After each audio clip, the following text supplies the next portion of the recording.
लालटेन की रोशनी में एक अकेला आदमी बाबूलाल घबरा कर रास्ता ढूंढ रहा है। कोई है? अरे यार, ये रास्ता कहाँ है? अंधेरे में उसे कुछ फुसफुसाहट सुनाई देती है। बाबूलाल लालटेन उठाकर देखता है। सामने उसकी माँ खड़ी थी। भीगी साड़ी, बालों से पानी टपक रहा था, आंखें हरी चमक रही थी। माँ, आप यहाँ कैसे? अचानक माँ का चेहरा गलने लगता है और नीचे काला कीचड़ जमने लगता है। लालटेन बुझ जाती है और वो पानी के अंदर खींच लिया जाता है और सिर्फ बाबूलाल की चीख सुनाई देती है। गांव के लोग कहते हैं कि काला कीचड़ के दलदल में बाघ नाम का जीव रहता है। वो किसी का भी रूप धर सकता है और जो उसकी फुसफुसाहट सुन ले उसका बच पाना नामुमकिन है। बाबूलाल रात को अपने खेत से घर लौटा ही नहीं। उसने खेत से निकलते वक्त सुरेश से कहा था, दलदल के उस पार शॉर्टकट है, वहीं से जा रहा हूं। सुबह तक जब बाबूलाल नहीं लौटा तो उसकी बीवी ने पूरे गांव में शोर मचा दिया। हर तरफ यही बात फैल गई कि दलदल ने एक और शिकार निकल लिया। माँ कहती थी उस दलदल में कुछ है जो लोगों को खींच ले जाता है। हम कल रात ही वहां पर जाते हैं, बाबूलाल को ढूंढना होगा। वो दलदल गांव के उत्तर में है, जिसे काला सार घाट कहते हैं। दिन में भी वहां सन्नाटा पसरा रहता है। वहां का पानी काला और गाढ़ा, कीचड़ जैसा, जगह जगह बबूल और कीकर के पेड़ और बीच में एक पुराना गड्ढा, जहां कहते हैं 100 साल पहले कई लाशें दफन हुई थी। वहां कोई नहीं जाता, जो जाता है वो लौट कर नहीं आता। बाबूलाल ने भी चेतावनी नहीं मानी और अब उसका पता नहीं। सुबह होते ही पूरा गांव इकट्ठा हो गया। कई लोग दिन के उजाले में वहां जाने का फैसला करते हैं जहां से बाबूलाल रात को घर आने निकला था। चौकीदार हाथ में डगमगाती लाठी पकड़े उनके साथ चल पड़ता है। लोग दलदल तक पहुंचे। किनारे पर टूटी हुई नाव, कुछ फटे कपड़े और बहुत सारी सफेद लकड़ियां बिखरी थी, पर कोई शरीर नहीं मिला। एक पेड़ पर बाबूलाल की टोपी टंगी मिली, लेकिन बाबूलाल का कोई पता नहीं। यहाँ कुछ तो गड़बड़ है। जगह इतनी सुनसान की कोई ज्यादा देर नहीं रुकता। लोग थोड़ी थोड़ी तलाशी लेने के बाद डर के मारे लौट आए। कोई भी दलदल के बीच तक घुसने को तैयार नहीं था। उस जगह पर कुछ ना होने के बावजूद माहौल इतना भयानक था कि खोज ज्यादा देर तक नहीं चल सकी। गांव लौटकर उन्होंने बच्चों और बाकी घर वालों को वहां के माहौल के बारे में सब बताया। किसी ने कहा कि पानी में उसने किसी की परछाई जैसी चीज देखी, पर सच्चाई तो कुछ और थी। दोपहर की खोज असफल रही। गांव वालों ने माना कि अब ढूंढने का कोई फायदा नहीं, बाबूलाल नहीं बचा होगा। पर रघुनाथ, गौरी और कार्तिक ने फैसला किया कि वो रात में छुपकर उसी जगह पर वापस जाएंगे। किसी को बताना नहीं चाहिए था। अगर सच में कुछ भयानक था तो अफरा तफरी और पागलपन जैसा फैल सकता था। दिन में लोग डर गए। रात में जाकर हम जान लेंगे कि बाबूलाल कहाँ है। रात होते ही चुपचाप निकल जाते हैं। किसी को कुछ बताने की जरूरत नहीं है। रात का अंधेरा ही हमें सच दिखाएगा। गांव के सारे लोग अपने घरों में थे। कोई भी अपने परिवार को बाहर नहीं भेज रहा था। रात होते ही तीनों चुपके से दलदल की ओर गए। तीनों लालटेन लेकर दलदल के किनारे पहुंचे, जहां दिन में छोटे निशान सन्नाटे में और भयानक दिख रहे थे। पैरों के निशान पानी में ही गायब हो जाते, जैसे कोई ऊपर से उतरकर नीचे समा गया हो। जैसे ही वो और अंदर बढ़े, चारों ओर कोहरा छा गया और लालटेन की लौ कम होती जाती है। तभी हर किसी को आवाज सुनाई दी, गौरी बेटी, तू मेरी बात क्यों नहीं सुनती? यहाँ आ, मेरे पास आ। बेटा कार्तिक, मैं तेरा बाप हूँ। देख देख, मैं यहाँ फंसा हुआ हूँ। मेरी मदद कर, मेरी मदद कर। रघुनाथ दोस्त, मैं हूँ। तूने वादा किया था ना, मुझे अकेला मत छोड़ेगा। इधर आ। तीनों को अलग अलग आवाज सुनाई दे रही थी, अपनों की, जैसे वो सच में वहां उन्हें मदद के लिए बुला रहे थे। गौरी ने अपनी माँ की, कार्तिक ने अपने मरते पिता की, और रघुनाथ ने अपने बचपन के दोस्त की आवाज सुनी। आवाज इतनी सच्ची थी कि उनका दिल पिघल गया। वो माँ की आवाज है। माँ मुझे बुला रही है। माँ। गौरी ने लालटेन उठाया। पानी के उस पार कुछ परछाइयां हिल रही थी। एक साड़ी से दिखने वाली आकृति, लटकी चोटी, चेहरा धुंधला, जैसे कपड़े और कीचड़ का ढेर हो। वो आकृति हाथ हिला रही थी और फिर से वही आवाज, गौरी बेटा, जल्दी आ, तूने मुझे अकेले क्यों छोड़ा? अगले ही पल आकृति टुकड़ों में बिखर कर कीचड़ में मिल गई। कार्तिक को लगा कि उसका पिता दलदल के अंदर खड़ा है, हाथ फैलाए हुए पुकार रहा है, कार्तिक बेटा, मुझे निकाल, मेरा हाथ पकड़, मैं यहाँ फंस गया हूँ। उसने कदम बढ़ाया, तभी कोहरे के बीच से काले हड्डियों जैसे हाथ टूट टूट कर ऊपर निकले, कीचड़ से लिपटे। उनसे सड़ी गंध उठ रही थी और कराह की आवाज आ रही थी, जैसे वो दलदल सांस ले रही हो। ये देखकर रघुनाथ एकदम पीछे हट गया। ये कोई आदमी नहीं, ये कुछ और ही है। तभी पानी में से तेज बुलबुलें सतह पर उठते हैं। फुसफुसाहटें अब चारों ओर घूम रही है। हर दिशा से हर आवाज अलग, हर पुकार गहरी। गौरी बेटी, कार्तिक बेटा, हाथ दे। और ये सब आवाजें एक साथ खुलकर अब एक गहरी डरावनी गरज में बदल जाती है। चलो जल्दी करो, हमें निकालो यहाँ से, हम यहाँ कब से फंसे हैं। गौरी और कार्तिक जैसे सम्मोहित हो गए और दलदल के गहरे हिस्से की ओर बढ़ने लगे। रघुनाथ ने उन्हें रोकने की कोशिश की। गौरी, कार्तिक, मत जाओ।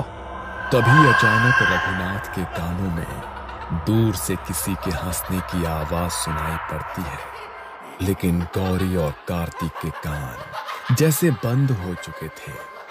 गौरी की आंखों में अजीब चमक। अचानक पानी की लहर उठी और हाथों ने गौरी और कार्तिक को खींच लिया। सिर्फ उनकी लालटेन और चप्पलें ऊपर रह गई, बाकी सब कीचड़ में समा गया। रघुनाथ पीछे बढ़ा और तभी उसने देखा, बाघ काले कीचड़ में लिपटा एक लंबा जीव, चेहरे की जगह सिर्फ कीचड़ की झिल्ली, आंखों की जगह दो हरे गड्ढे, जैसे दलदल खुद उसे देख रहा हो। उसके मुंह से गूंजती आवाज, मुझे और आत्माएं चाहिए, मेरी भटकी हुई आत्माओं के लिए। हवा इतनी ठंडी हो गई कि रघुनाथ की सांसें जम गई, उसकी टांगें कांप गई और अचानक वो सदमे में भाग पड़ा। दलदल के किनारे से गिरता पड़ता गांव की ओर दौड़ा। रघुनाथ रात भर भागता रहा और सीधे गांव के चौक में आकर गिरा। उसकी सांसें टूट रही थी, शरीर कांप रहा था। क्या हुआ? तुम कहां से भाग कर आ रहे हो? रघुनाथ का गला सूख चुका था। दलदल, हाथ, कोई काला जीव दोनों को खींच ले गया। गांव वाले पहले तो हंस दिए, फिर से वही दलदल की कहानियां। लेकिन जब कार्तिक की माँ और बाकी औरतें पहुंची, तब रघुनाथ ने सबको सारी बातें बताई। सबके चेहरे सफेद पड़ गए। बाघ जाग गया है, अब ये सबको ले जाएगा। रघुनाथ घर पहुंचते पहुंचते इतना टूट चुका था कि वो आगे कुछ बोल ही नहीं पाया। उसने खुद को कमरे में बंद कर लिया। गांव की औरतें चौपाल पर रो रही थी। सारे पुरुष फिर दलदल के पास इकट्ठा हुए, लेकिन कोई भी पास जाने की हिम्मत नहीं कर रहा था। रघुनाथ अब अकेला गवाह था। बाघ ने 2 और आत्माएं ले ली थी और गांव में ये भय बैठ गया था कि अगला कौन होगा। गांव के लोगों ने बच्चों को घर से बाहर निकलने से मना कर दिया। गौरी और कार्तिक की खबर आने के बाद उनके परिवार वाले और बाकी लोग पुरोहित माधव राव के घर पहुंचे। माधव राव इस गांव के सबसे बुजुर्ग और जानकार व्यक्ति थे। उनके दादा और परदादा भी गांव के रक्षक माने जाते थे। आखिर ये जगह इतनी अपवित्र क्यों है? कौन है दलदल का दैत्य? देखो, तुम सबको वो कहानी सुननी ही पड़ेगी जो हमने अब तक छुपा रखी थी। बाघ कोई साधारण दैत्य नहीं है, वो बाकुलन है। सदियों पहले इस दलदल के किनारे यहीं उसका निवास था। बाकुलन एक तांत्रिक था।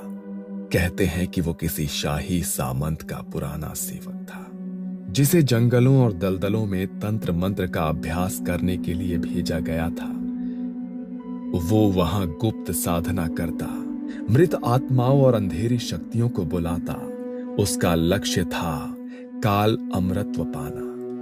इसके लिए उसे 100 पवित्र आत्माओं की बलि चाहिए थी। वो गांव के गरीबों को धोखे से यहां लाकर कहता, तुम्हारे दुख दूर होंगे, देवी देवता प्रसन्न होंगे, और फिर रात को उन्हें दलदल में उतारकर उनका खून बहाता। उनकी आत्माएं दलदल में फंस जाती। कहते हैं कि आखिर में गांव के कुछ लोगों ने मिलकर उसकी तंत्र मंडली तोड़ दी। जब बाकुलन अपने शिकार को बांध रहा था, तब गांव वालों ने उसे ही उसी दलदल में बांधकर जिंदा गाड़ दिया। मरते समय उसने चीखकर श्राप दिया, मेरी अधूरी साधना मैं पूरी करके रहूंगा। मेरी आत्मा यहीं रहेगी। मैं अकेले और लालची लोगों को खींच लूंगा।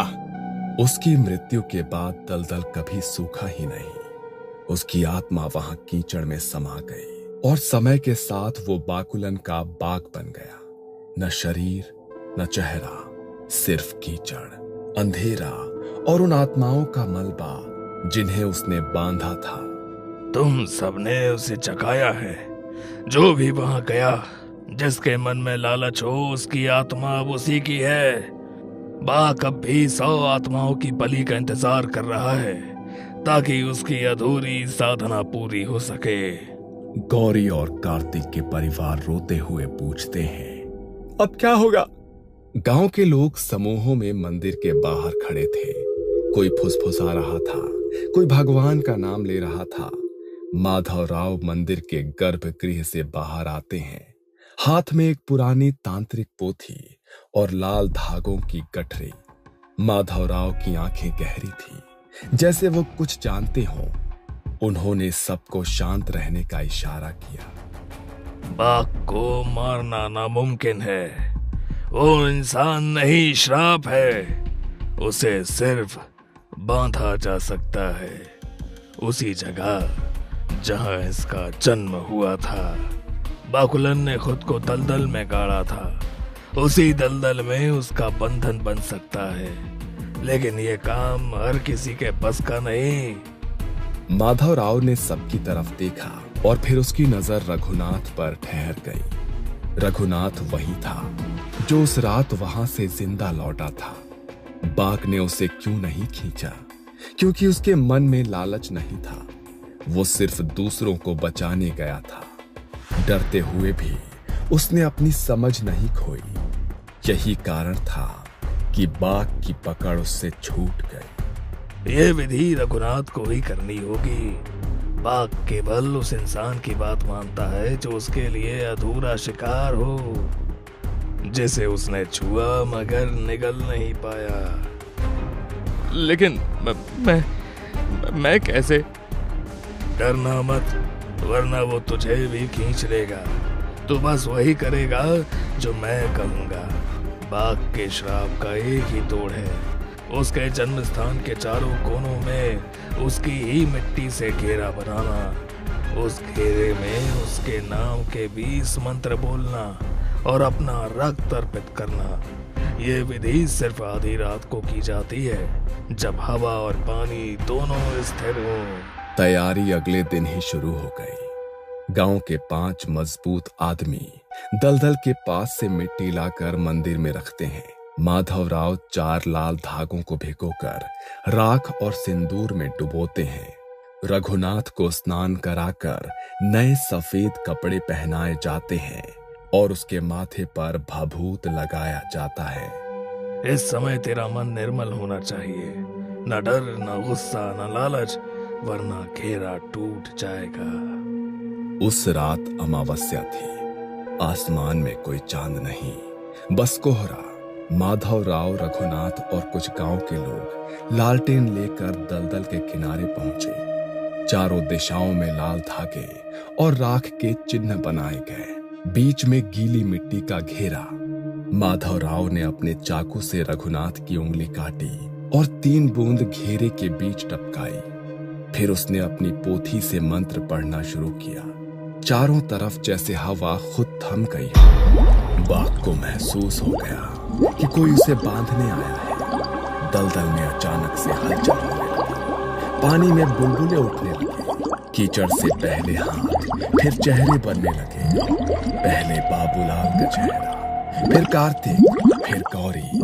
हर चेहरा कीचड़ में गलता हुआ। बाघ अपनी असली शक्ल में बाहर आया। लंबा, बिना चेहरा, आंखों की जगह हरे गड्ढे, हाथों में हड्डियों के टुकड़े। वो फुफकारा, मुझे आत्माएं चाहिए, मेरी भटकी हुई आत्माओं के लिए। रघुनाथ घेरे के बीच खड़ा होता है, आंखें बंद करके मंत्र जपता है। माधवराव उसके चारों ओर राख और लाल धागे फेंकते हैं। बाघ घेरा तोड़ने की कोशिश करता है, लेकिन हर बार धुआं और राख उसे पीछे धकेलते हैं। इन सब के बीच रघुनाथ को आवाजें सुनाई देती हैं, गौरी की, कार्तिक की, उसके बचपन के दोस्त की, जैसे वो तकलीफ में है और उसे पुकार रहे हैं। मंत्र के आखिरी चरण में बाघ चीखता है। उसकी आवाज इतनी गूंजती है कि आसपास के पेड़ हिल जाते हैं। उसके अंदर का कीचड़ और आत्माएं भंवर बनकर घूमती है। बाघ खुद अपने ही भंवर में खिंचकर दलदल के नीचे चला जाता है और फिर एक गहरा सन्नाटा। सिर्फ लालटेन की लौ हिल रही है और रघुनाथ की भारी सांसें। मंत्र खत्म होते ही रघुनाथ उसी घेरे के बीच गिर पड़ा। उसके होंठ सूख गए थे, चेहरा पीला, आंखें डर से लाल। उसने दूसरी बार उसी भयानक शक्ल को देखा था। उसकी सांसें भारी थी और कानों में अब भी वही आवाजें गूंज रही थी, इधर आओ, इधर आओ। माधवराव रघुनाथ के कंधे को पकड़ते हैं। गांव के 2 आदमी उसे उठाकर बाहर लाते हैं। रघुनाथ की नजर अब भी दलदल पर होती है, जहां पानी बिल्कुल शांत हो चुका है, लेकिन बीच बीच में छोटे बुलबुले उठकर फूटते हैं। तूने उसे बांध दिया, लेकिन याद रख, श्राप मरा नहीं, बस सो गया है, कभी भी फिर जाग सकता है। गांव लौटते वक्त किसी ने एक शब्द नहीं बोला। हर किसी की आंखों में वही सवाल था, क्या यह सचमुच खत्म हुआ? रात को गांव के चौपाल पर सब लोग इकट्ठा होते हैं। औरतें छोटे बच्चों को सीने से लगाए खड़े होते हैं। मर्द गहरी सोच में डूबे। माधवराव उनके सामने खड़े। बाघ बंध गया है, मरा नहीं। ये श्राप सिर्फ सोया है। जब भी कोई लालच, डर या अकेलेपन के साथ वहां जाएगा, वो फिर से जाग जाएगा। ये दलदल अब निषिद्ध है। इस रास्ते से अब कोई नहीं जाएगा। ये कहानी आपको अच्छी लगी हो तो हमें सब्सक्राइब करें। हमारा इंस्टाग्राम और फेसबुक पेज जरूर फॉलो करें। अगर आपके पास ऐसी ही कोई कहानी हो तो हमें कमेंट बॉक्स में भेजें। हम कोशिश करेंगे कि अगली एनिमेटेड स्टोरी आपकी होगी।